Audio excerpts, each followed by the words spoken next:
lift every voice and sing.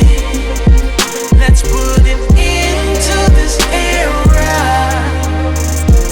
of our brothers killing one another. I'm starting with the man in the mirror. Now let's change the world. Let's change the world. Yeah. Let's change the world. Please! Let's change the world. Yeah. Let's change the world. Wow. So you asked me a question. What do I think are the causes of that? The causes, I think, with the youth, like their the fathers themes not of the being- fathers not yeah. being there. I mean, everything is circumstantial. I totally understand that. Everyone's situation is different. But as you were talking, there are a lot of themes, as I was mentioning before, is that the emotional part of it, that's something that is not taught or role modeled Especially for men. to Yeah. do so.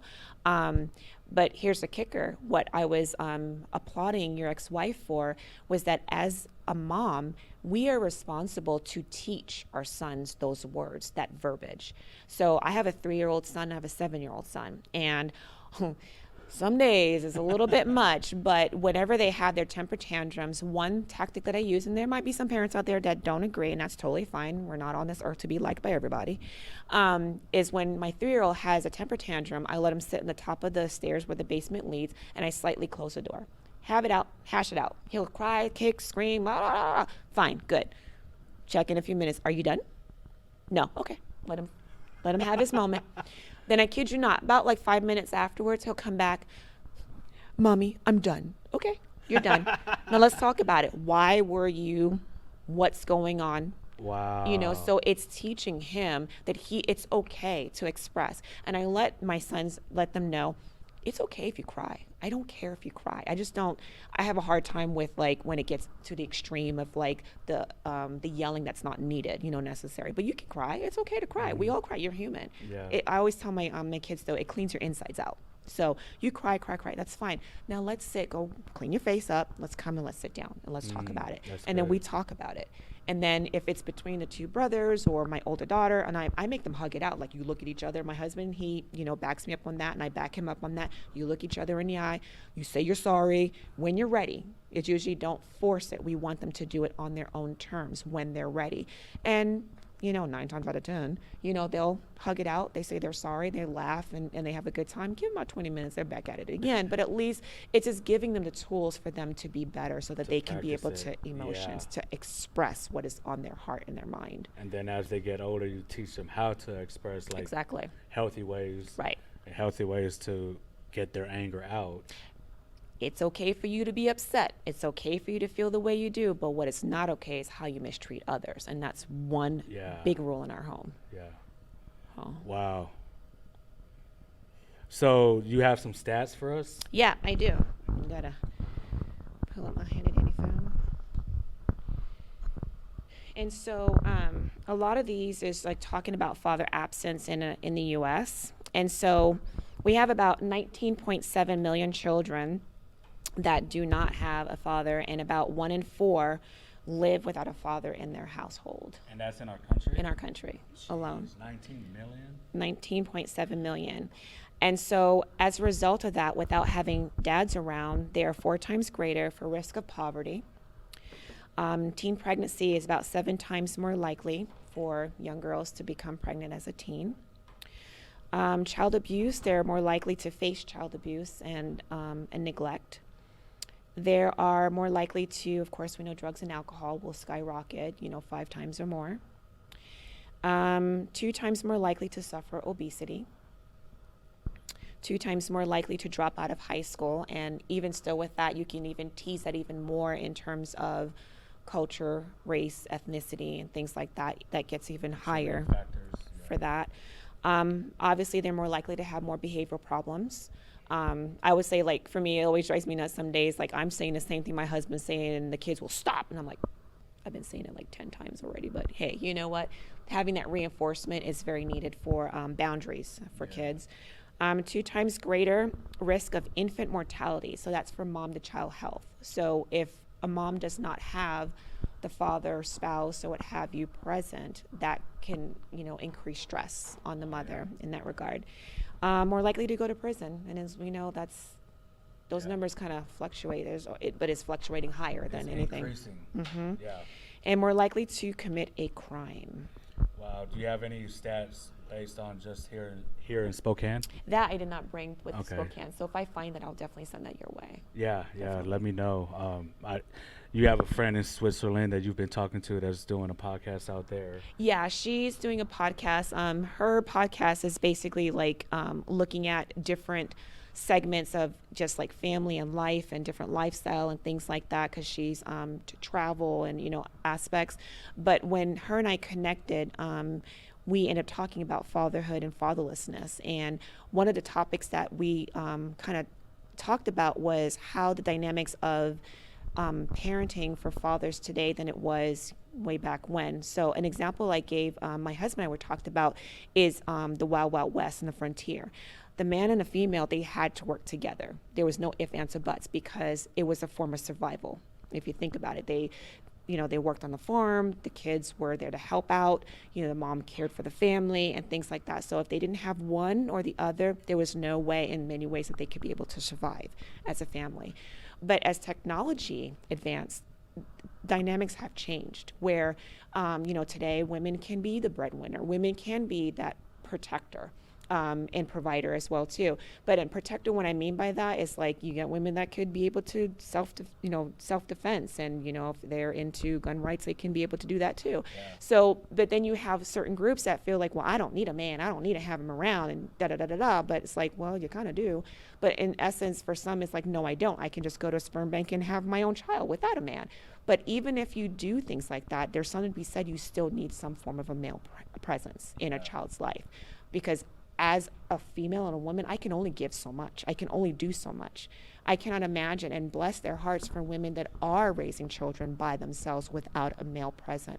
But if I were to find research on that, I wonder how many of those children, specifically if they're boys, that they turn out okay without having that male presence, or maybe they have good mentors or good teachers or uncles or grandparents that are able to fill in that gap. Yeah. But there's something to be said. You need both parents. Absolutely, 100%. I think so. What I'm thinking about as you were talking and your question about like why, or the reason, like with these fathers. It's so complex, and really I think the reason I wanted to bring this topic up and to discuss it is because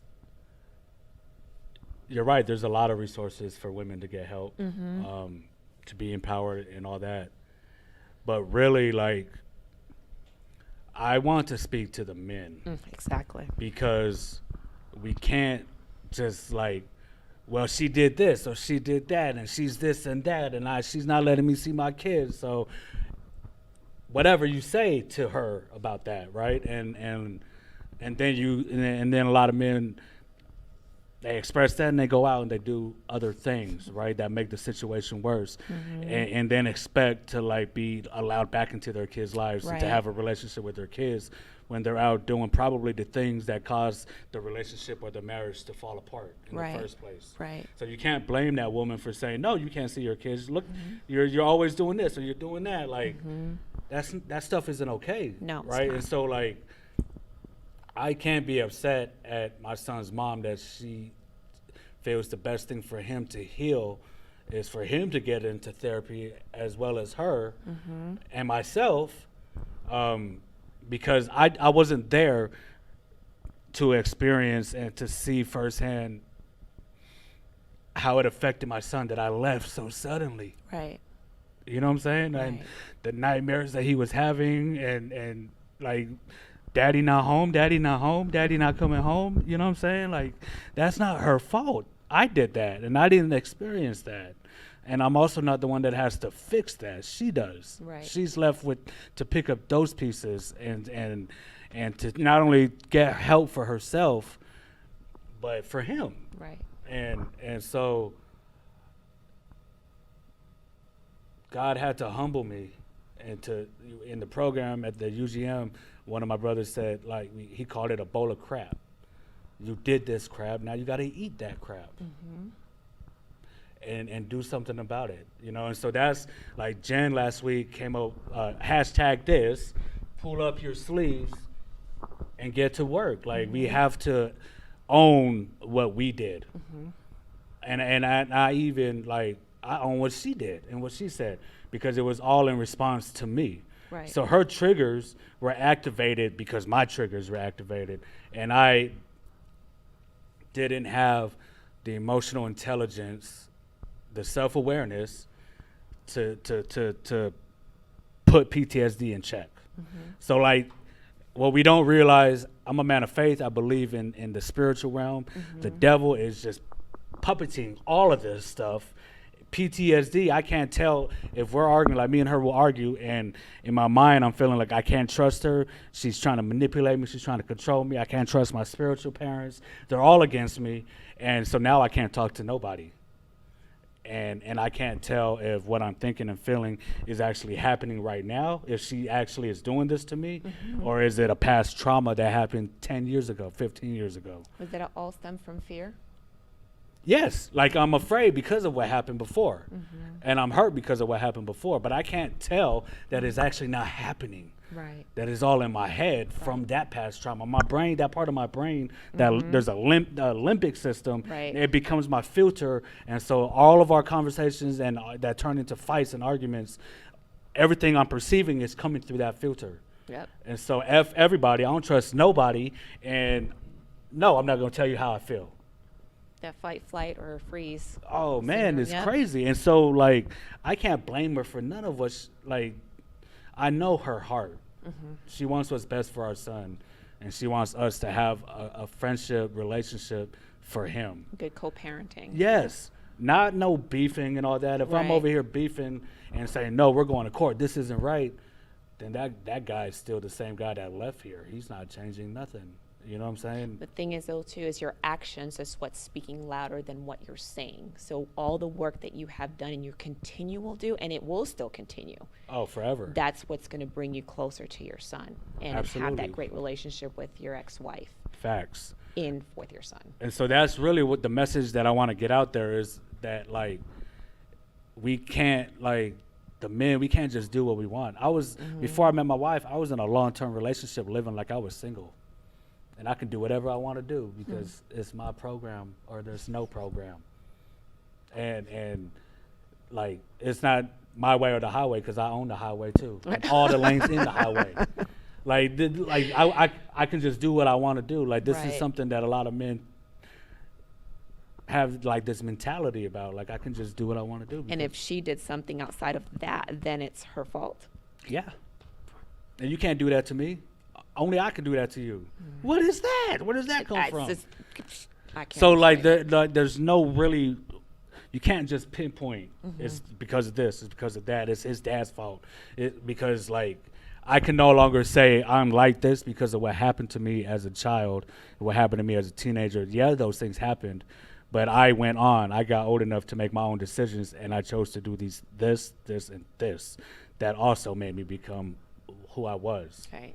Because I'm not that same guy anymore, but who I became was because of the decisions that I made. Right. And so even my circumstances are because of the decisions I made. And she's saying this and saying that and demanding this because of the decisions I made, the behavior. And so I got to face that. Like, where does that come from? How I love Jesus, but I'm abusive.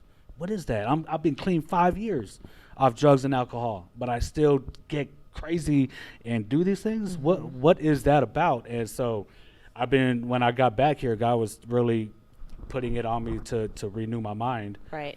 And the ceiling is raining, guys. You can leave that on the show too. Oh my goodness.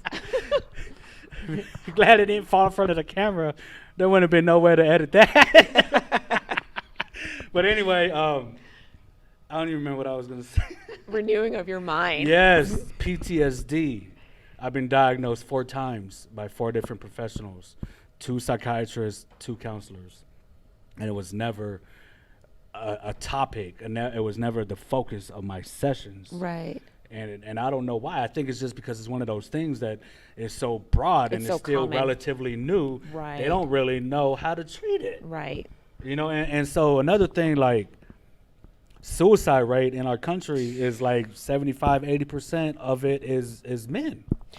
So men are suffering in silence, but we need to get help, and we need to like be vulnerable. And It's interesting you're saying all that because and my husband, he's in the social work field, and we talk a lot about this type of stuff. And I'm really grateful and blessed that I have a person in my life that is open enough to share a lot of these things. Because what you're saying right there about how suicide rates is skyrocketing, especially among men, regardless if they might be military or not, or Yeah. just everyday, because of the pressures that come with it. You know, and also societal, what they tell you should be. You need to be the provider, the protector. And sometimes that's where it ends. But there's more than that. You have to be present. You have to show emotion. You have to give a little bit more. For women, it's like that's what we do. You know, it's like you just kind of go into that. you're and born with that. yeah, to be able to do that. Yeah. But I would have to say like that presence is really, really important. And it's not just like, okay, I just show up for a baseball game. No, you got to put the work to be like, hey, you know, to your son or your daughter, hug them, you love them, you tell them that you love them, you Yeah. communicate with Yeah. them. Cheer them on. Yes, exactly. And Yeah. it's not the quantity of the time, it's the quality that you place in with that child. You know, 5 minutes is just as important that you spend intently than having 30 minutes and you're there, but you're not really there. Yeah, You know, yeah, so, yeah. and regardless of the age of that child, they will know. And they Oh, yeah. they feed off of it. They yearn for it. Yeah. And there's something to be said about that. And so, I'll be honest. I mean, it's a very scary venture of being in this realm of learning from men and how, as not only a female, but also to work with other women, as to how you can provide much support that men need. It's not the nagging, wagging of the finger, like you need to do this and you need to do that. I'm guilty of it. I'm not going to sit here and say that I'm not. But how can we be able to align with our partners, our spouses, to let them know that they are valuable, to affirm them, Yeah. to let them know that they're loved, to let them know that they are just as important, sometimes even more in some cases, because you hold the key. Yeah, you're the a lot of different you're the things. covering of the family. Mm-hmm. And that's complicated in It's itself very with what you're complicated. talking about. And I feel like a lot of women they have tried their best and they are supportive. I know that she was, but I ran out. You know what I'm saying? Like I pushed too much. I pushed her too far to keep going with that behavior. There's a lot to be said about men and humility because like the humility allows you to learn and to grow and to heal. It allows God to be able to teach you and speak to you. It allows us to seek help. It's okay to say, I don't know what I'm doing.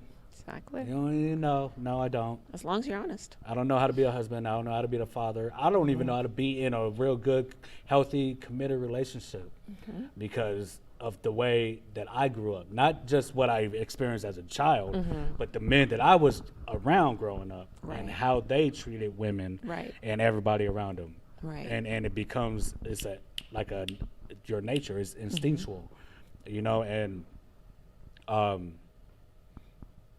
that's not okay. That stuff ruined my marriage.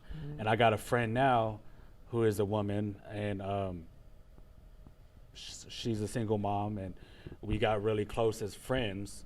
And it's crazy because like all my issues don't seem to surface until I'm in a close relationship with a woman. Right. But it's usually in an intimate relationship. Gotcha. But we weren't intimate together like that. We're just friends. But we got close enough to where like my ugly showed up. And I was like, oh, why you do that, man? Why you come? I didn't invite you. But that shows that you have a lot more work that you need to do. Absolutely. Definitely, and, you know. and praise God for her. She is gracious and merciful. She tells me, right, in the best way she can. And then I have to go back to God with it like, bro, you got to help Gotta me. work it out. You got to help me. Like, why does stuff keep coming up? Like, it's back. And this is what ruined my marriage and is destroying my life and is going to destroy my a future relationship with my son if I don't learn to overcome it. I know where it comes from, but how, like, I need tools now. Right. What help is out there, what resources, my counselor and my mentor, the fatherhood program with Ron and other men in my life. There's not enough of that camaraderie between men where men are like in each other's lives mentoring each other because we're just too busy or we're just not interested or whatever it is. The men that got the good health or the good fruit are not sharing the good fruit with the men that, like, trees are barely growing or they got bad Right. fruit. Exactly. Does that make sense? No, it totally makes It's sense. in the church and it's outside of the church. Right. It's No. not happening enough. And I've been trying. You can't say I'm not trying. I screwed up majorly, royally, but I don't know. It's just that was that one part. It was that PTSD and that lack of emotional intelligence that was just knocking me around and killing everything. So I have another question for you. What would you want to see more of in terms of whether if it's programs or, I mean, you've gone through the program through SPOFI, but what would you want to see more of that can help you to a good continuum for you to be a better version of you, a better man, a better father, possibly a future husband again? What would you want to see more of? Men opening up. There's a lot of resources out there. I was in the life recovery program at the Union Gospel Mission. I was there for 17 months. I did the AM, PM fatherhood classes with SPOFI. And I'm not saying that to like boast. This is God. God put me on this Right. path. Right. And I kicked and I screamed and I cried a lot of the way. And there was things I should have learned that it's taking me a longer time to learn. Right. But he's patient and he's gracious, right? But it's me doing the work. So there's resources out here that are available. There's all kinds of programs all around the city of Spokane. There's not enough as with many for men, though. there's not as many for men, no. And I came back to testify to that. I came back and I did research on domestic violence, programs to get help, support groups, Right. and there's no support groups for men that are abusive. So it's like, well, how do I change? I'm abusive and I need help and I want to change. I'll do the work. Start one. Okay, fine, I will. Seriously, start one. If I'm you see a need, you feel it, right? Yeah. All right, that was confirmation from God. Okay, fine then. But that's what I want to see more of, men willing to do the work and not blaming their I hate that phrase, their baby mama. Oh, no, don't. I don't call my Don't. son's mom. She's my son's mom. Exactly. Baby mama come with drama. Baby daddy come with drama. Like, I don't like that phrase. And so Keep it real. 100%. That is, yeah. So I want to see more men owning what they've done and seeking the help and realizing if they need more help, they need more help. And it's time to go deeper. But I will have to stop you, though, really quick, because it's not just only on the men. We also got to see the flip. We got to flip the script because Okay. the women are just can be. Yeah, You know, they absolutely, have yes. to have just as much And responsibility but I with didn't that. finish yet, though. Okay, I beat you to the punch, though, because I'm like, no, it cannot always be the men. Cause, No, you're right. No. But, like, the women will do it if the men do it. Maybe. They will. They will. I got faith.